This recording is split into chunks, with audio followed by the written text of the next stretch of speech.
Hi guys, you join me in the Mondeo for something a little bit different today. I was reminded that F1 is returning to the Nürburgring, and it got me thinking about the shoot we did last year at the Nürburgring with Tiff Needell. Now there were a couple of clips from that shoot that didn't make it into the final video.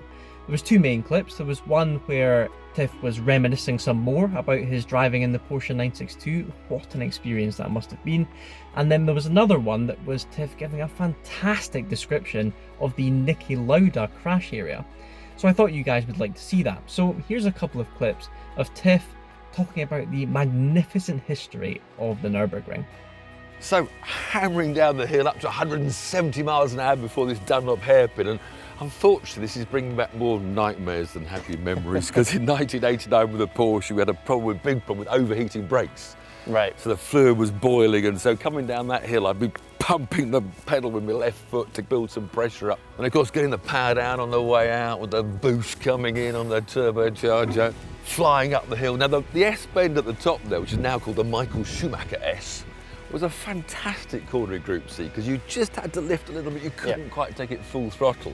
Speaking of Schumacher, did you ever race against him? He will have been very young, but... I don't think I ever. I think the little whippersnapper might have been in one of my Group C days, but I didn't take much notice of him. And who was this Michael bloke? You're Tiff Needell. Yeah, exactly, Michael. So this is the very spot where Lauda had that fiery accident. Bloody hell. So it was just a kink, really, that he lost control. Maybe something broke, we'll never know. Yeah. But he lost control, he got slammed into by Brett Lunger, the car burst into flames here.